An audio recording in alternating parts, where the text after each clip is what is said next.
ধীবর সংক্রান্ত। ধীবর সংক্রান্ত ক্লাস 9 বাংলা ধীবর সংক্রান্ত লিখেছেন কালিদাস। ধীবর সংক্রান্ত অর্থাৎ এখানে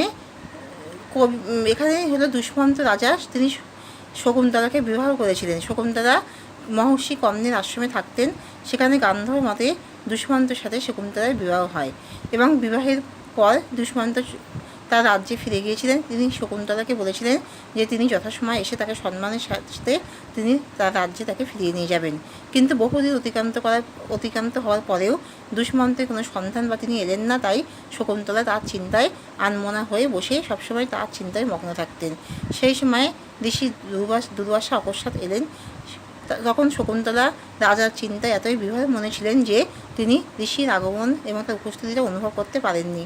তিনি সদা সর্বদাই রাজার চিন্তা করতেন।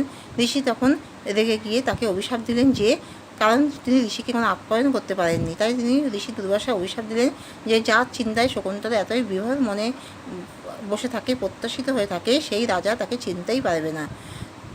তখন তার দুই সখী প্রিয়ম্বদা এবং অনুসূয়া তারা দুর্বাসার কাছে গিয়ে তার প্রতি দয়া করুণা ভিক্ষা করলে দুর্বাসা তখন বললেন যে তিনি যদি কোনো স্মৃতিচিহ্ন রাজাকে দেখাতে পারেন শকুন্তলা, তবে রাজা তাকে চিনতে পারবে।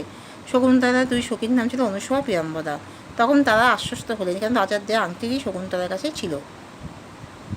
শকুন্তলাকে রাজার কাছে পাঠানো হলো, কিন্তু তিনি শকুন্তলা রাজাকে তার আংটি সেই স্মৃতিচিহ্ন দেখাতে পারলেন না।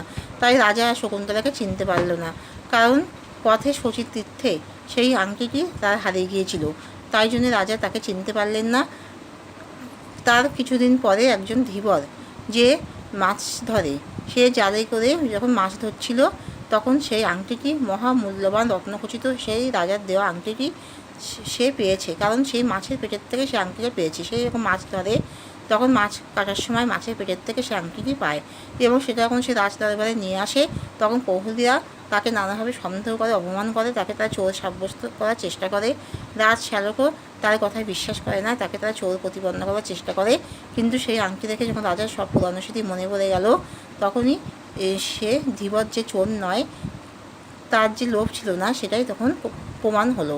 এবং একটি ধীবর সংক্রান্ত নামকরণটিও এই সারসংক্ষেপের মাধ্যমে বোঝালাম, কিন্তু ধীবর সংক্রান্ত নামকরণটি সার্থকতা লাভ করেছে, কারণ একজন ধীবরই রাজার স্মৃতি ফিরিয়ে আনতে পারলেন। অর্থাৎ রাজা যখন শকুন্তলাকে বিবাহ করলেন গান্ধর্ব মতে, কিন্তু বহুদিন পরেও তিনি শকুন্তলাকে আনতে এলেন না, তিনি ভুলে গেছিলেন। কিন্তু শকুন্তলাকে যখন ঋষি দুর্বাসা অভিশাপ দিলেন যে শকুন্তলা যার চিন্তায় বিভোর হয়ে থাকে, সেই রাজা শকুন্তলাকে চিনতেই পারবে না। কিন্তু যখন অনুসূয়া এবং প্রিয়ম্বদা দুই সখীর আবেদনে ঋষি দুর্বাসা যখন বললেন যে একটা উপায় আছে, যে সেই আংটি বা কোনো স্মৃতিচিহ্ন রাজাকে দেখালে রাজা আবার শকুন্তলাকে চিনতে পারবে। শকুন্তলা যখন রাজার দেওয়া সেই রত্নখচিত আংটি নিয়ে যাচ্ছিলেন, সে যখন রাজার কাছে দরবারে গেলেও তিনি আংটি দেখাতে পারলেন না, কারণ পথে শচী তীর্থে সে আংটিটি হারিয়ে গিয়েছিল। কিন্তু একজন ধীবর সেই আংটিটি উদ্ধার করে একটা মাছ, যখন সে ধীবর জালের দ্বারা বড় বড় মাছ ধরে, তখন মাছের পেটের থেকে সে আংটিটি রাজাকে দেখাতে পেরে এবং রাজা আবার তার পুরনো স্মৃতি ফিরে পায় এবং শকুন্তলাকে খোঁজার যথাযথ চেষ্টা করে।